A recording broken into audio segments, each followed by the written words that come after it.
బలహీన వర్గాల సంక్షేమం కోసం అసూల బాసిన వంగవీటి మోహన్ రంగా గారు జీవితం అందరికీ మార్గదర్శనం.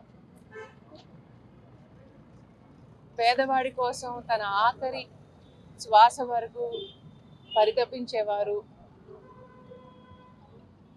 వాళ్ళ పోరాటమే నా పోరాటం అని ఎప్పుడు ముందుండేవారు. తనతో పాటు మనుషుల్ని ముందు నడిపించుకుని వెళ్ళేవారు.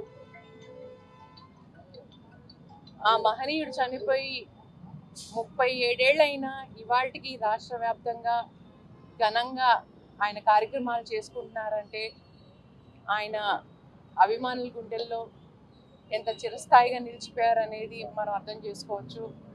ఆయన చేసిన త్యాగాలు కానీ, ఆయన చేసిన పోరాటాలు కానీ, ఆయన ఒక అమరజీవి కింద మిగిలిపోయారు. రంగా గారు భౌతికంగా చనిపోయారే కానీ ఆయన ఆశయాలు అనేది ముందు వెళ్ళినంత కాలం ఆయన ఎల్లప్పుడూ బతికే ఉంటారు. ప్రతి పేదవాడి పోరాటంలోనూ, అణగాని వర్గాల హక్కుల కోసం పోరాటంలోనూ ఒక రంగా ఎప్పుడు బతికే ఉంటాడు. అది గుర్తుంచుకోండి. రంగా గారికి చావు లేదు. రంగా గారి అభిమానులకి ఒకటే విజ్ఞప్తి, ఆయన ఆశయాలను ముందు తీసుకెళ్దాం, చెయ్యి కలుపుదాము. మనం ముందుకు వెళ్ళినంతసేపు, కలిసి ముందుకెళ్ళినంతసేపు ఆయనకి చావు లేదు. ఆయన ఎప్పుడు అమరుడుగా ఉంటారు. జోహార్ బిఎంఆర్. ఏమన్నా ప్రకటన ఉండే అవకాశం ఉందా మీ భవిష్యత్తుకు సంబంధించి? ఇవాళ రంగానాడు అనేది ఆయనకి సంబంధించిన ప్రోగ్రామ్ అండి. దానికి ఏ ప్రకటన లేదు, ఎలాంటి పొలిటికల్ ఎజెండా లేదు. రంగా గారి అభిమానులు ప్రతి కులంలోనూ ప్రతి మతంలోనూ ఉన్నారు. అందరూ వస్తున్నారు. రంగా గారి మీద అభిమానం కొద్దీ రంగనాడుకు వస్తున్నారు. అలాంటిది ఏ పార్టీకి సంబంధం లేదు. నేను ఏ పార్టీలోకి వెళ్ళట్లేదు, ఎలాంటి అనౌన్స్మెంట్ చేయట్లేదు. ఎందుకు వస్తాయి మేడం స్పెక్యులేషన్స్? మీరు పార్టీకి వెళ్తున్నారు, రకరకాల ప్రచారాలు. సోషల్ మీడియాని అస్త్రంగా చేసుకుని కొంతమంది ఓర్చుకోలేని వాళ్ళు పుట్టించిన పుకార్లు అండి. అంతేగాని ఏం లేదు. నేను ఏ రాజకీయ లబ్ధి కోసమో లేకపోతే ధన మోహంతోనో ఏ వర్గాన్ని విడదీయటానికో నేను రావట్లేదు. దయచేసి క్లియర్గా చెప్తున్నాను, నేను ఎవరిని విడదీయటానికి రాలేదు.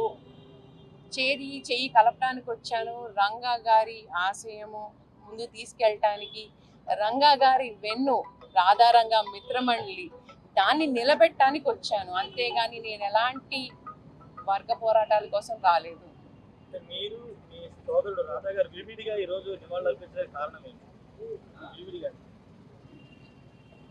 రంగా గారి కార్యక్రమాలు చాలా ఉన్నాయండి. దానికి ఆయన ఒక్కళ్ళే సరిపోరు. దానికోసం నేను కూడా నా వంతు నేను చేస్తున్నాను. ఆయన కార్యక్రమాల్లో ఆల్రెడీ ప్రీఫిక్స్డ్ ఉన్నాయి, కొన్ని విగ్రహాలు ఓపెనింగ్లు ఉన్నాయి, అన్నీ ఉన్నాయి. నాది రంగానాడు ప్రీఫిక్స్డ్ ఉంది కాబట్టి ఆయన కార్యక్రమం ఆయన చేసుకుంటున్నారు, నా కార్యక్రమం నేను చేసుకుంటున్నాను. అదే ఆయన కార్యక్రమం కనుక ముందే అయిపోతే ఆయన కూడా తప్పకుండా వస్తారు రంగనాడికి. చరిత్ర సృష్టించినోడు ఇప్పుడు ఆ చరిత్రని తిరగరాయబోతున్నాడు. అబద్ధాల గోడల్ని బద్దలు కొట్టి నిజాలను రాగా మీ ముందుంచబోతున్నాడు. నిజమైన వార్తల కోసం వెంటనే డౌన్లోడ్ చేసుకోండి రా యాప్ని.